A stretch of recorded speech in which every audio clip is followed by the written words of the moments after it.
आपकी prayer self centred नहीं होनी चाहिए। आमीन। कि जब भी प्रार्थना करने के लिए बैठे तो सिर्फ अपनी प्रेयर कर रहे हैं हम। जब भी प्रेयर शुरू की तो अपनी प्रार्थना कर रहे हैं। जब भी प्रेयर शुरू की चंगाई की प्रार्थना हो रही है या जो मेरी जरूरत है उसके अनुसार प्रेयर हो रही है। इसलिए बाइबल कहती है तुमने जो मांगा वो पाया नहीं, इसलिए कि तुम व्यभिचार में उसको उड़ा दो। अब तुम मांगो तो पाओगे, क्योंकि तुम परमेश्वर की महिमा के लिए मांग रहे हो। आमीन। इसलिए अगर आज आप प्रेयर करने के लिए बैठे अपने घर में तो आपकी पहली प्रेयर होनी चाहिए जो वर्शिप होनी चाहिए। इसलिए प्रभु यीशु मसीह ने अपने चेलों को बोला था, जब तुम प्रार्थना करने के लिए बैठो तो बोलो, हे हमारे बाप तू स्वर्ग में तेरा नाम पाक माना जाए। लोगों ने इसको प्रार्थना समझ लिया कि ये प्रार्थना है। ये प्रार्थना नहीं थी। कोई भी प्रार्थना 2 मिनट की नहीं होती। आपको क्या लगता है कि प्रभु यीशु मसीह चेले को डांट रहे हैं, ए चेले तू 1 घंटा भी मेरे साथ जाग नहीं सका? तो जब चेले बोले प्रभु मुझे प्रार्थना करना सिखा, तो परमेश्वर 2 मिनट की प्रार्थना सिखाएंगे क्या? यीशु मसीह मिनिमम बोल रहे हैं कि तू 1 घंटा भी नहीं जाग सका मेरे साथ, डांट रहे हैं उसको। और जब चेले बोल रहे हैं मुझे प्रेयर करना सिखा, तो क्या 2 मिनट वाली सिखाएंगे? हे हमारे बाप तू आसमान में तेरा नाम पाक माना, तेरा राज आए, 2 मिनट की प्रेयर सिखाएंगे? नहीं। ये एक प्रेयर का स्टाइल था कि जब तुम पहले बैठो तो बोलो तेरा नाम पाक माना जाए, उसकी वर्शिप करो पहले 15 मिनट, 20 मिनट, आधा घंटा। परमेश्वर ने कहा जब तू प्रेयर करने के लिए बैठे तो मांग कि तेरा राज आए, हे पिता तेरा नाम पाक माना जाए। जब तू प्रेयर करे तेरी प्रार्थना सेल्फ सेंटर्ड नहीं होनी चाहिए। कि जब भी परमेश्वर की हुजूरी में गए तो रोते और पीटते हुए गए, हे परमेश्वर तू नहीं जानता मैं कितनी दुखी हूं, तू नहीं जानता मैं कितना दुखी हूं, क्यों मेरा वीजा फेल हो गया, क्यों मेरे बेबी के साथ ये कर दिया, वो कर दिया, फलाने ने ये कर दिया। No no no no no. आप जितने मर्जी दुखी हो, वचन नहीं मुड़ता उसका जो कहता है कि उसके फाटकों से धन्यवाद करते हुए उसके आंगनों में स्तुति करते हुए प्रवेश करो।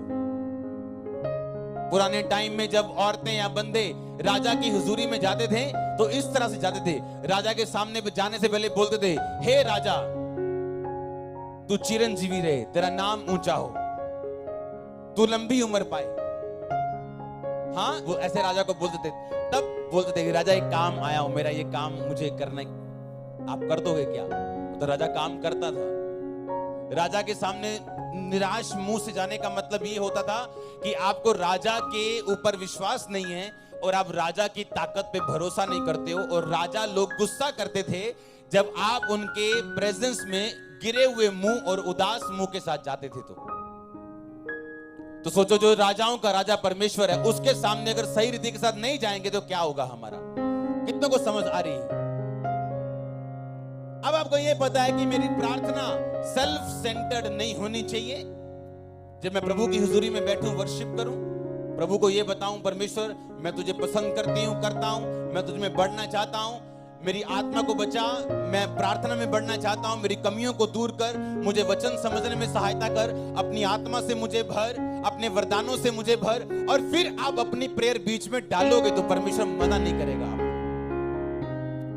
दूसरा पॉइंट था सिर पे तेल की कमी ना होना। अगर तेल है तो शैतान निशाना चूकता है। आमीन। तीसरा क्या था? हाँ, अपने बीज का ध्यान रखना।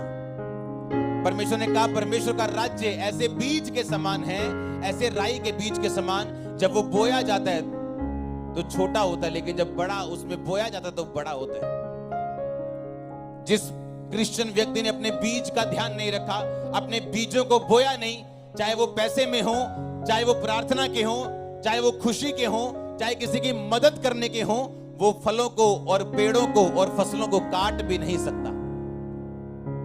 अगर आज आपको भूख लगी हो बहुत ज्यादा और उस कनक का आप आटा बना के खा जाएं तो फसल नहीं आप ले सकते, क्योंकि वो कनक आपको बीजने के लिए दी गई थी।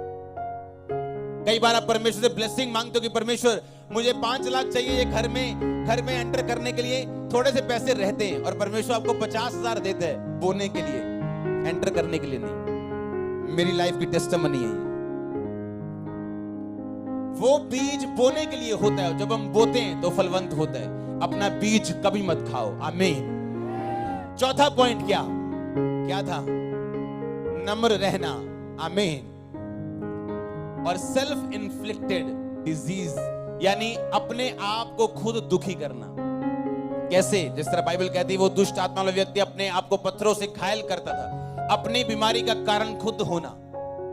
गलत खाना, अपना वेट बढ़ा लेना, बाद में प्रेयर लाइन में खड़े हो जाना, मेरे गोटे पे दर्द, प्रेयर कर दो। हाँ, चाहे डॉक्टर लाख बार बोली जाए कि आपके घर का पानी खराब है, आरओ लगवा लो, फिल्टर लगवा लो, नहीं जी पैसे नहीं है, लेकिन 20,000 का पित्ता निकलवा लेंगे, फिल्टर नहीं लगाएंगे। सस्ती चीज खा लेंगे गंदी वाली, वो कोई प्रॉब्लम नहीं है, पर डॉक्टर को जब पैसे देने पड़ेंगे वो ठीक है। ये सेल्फ इन्फ्लिक्टेड प्रॉब्लम्स होती हैं जो परमेश्वर नहीं देता, इंसान की अपनी मुश्किल, उसकी अपनी ना समझने की ताकत, क्या बोलूं मैं इसको, उसकी अपनी इग्नोरेंस इंग्लिश में बोलते हैं, अज्ञानता की वजह से। पांचवा क्या, नम्र रहना। आमीन। किस घर में गए थे प्रभु यीशु मसीह लास्ट भोज खाने के लिए? जिस व्यक्ति ने घड़ा उठाया हुआ था पानी का, हाँ या ना? घड़े, पानी के खड़े व्यक्ति नहीं उठाते थे। अगर आज आपके घरों में मैं चला जाऊं पंजाबी लोगों के, तो अगर एक बंदा पोछा मारता हुआ मिलेगा तो आपको कुछ अलग महसूस होगा, हाँ या ना? वो नम्र व्यक्ति था, परमेश्वर ने उसके घर में लास्ट खाना खाया, क्योंकि ये आम बात नहीं थी एक व्यक्ति का घड़ा उठाना। हालेलुया। बाइबल कहती है जब तुम्हें ठोकर खानी हो तो घमंड आएगा आपकी लाइफ में। जब आपका ठोकर खाने का टाइम नजदीक आ गया हो, आप घमंडी हो जाओगे, और जब ऊंचे होने का टाइम नजदीक आ गया हो, आप नम्र हो जाओगे। लेकिन नम्रता और यहोवा के भय मानने का फल धन, महिमा और जीवन होते हैं। और नाश होने से पहले, ठोकर खाने से पहले मनुष्य के मन में घमंड आता है। आमीन। पैसे का घमंड, हाँ, रिश्तेदारी में सबसे अमीर है इसका घमंड, जीविका का घमंड लिखा, अपनी पोजीशन का घमंड, अपने गिफ्टों का घमंड लिखा। ये सब घमंड आपको ठोकर खाने पे मजबूर करते हैं। हालेलुया। तो आपका पांचवा पॉइंट क्या था? आपने घमंड नहीं करना।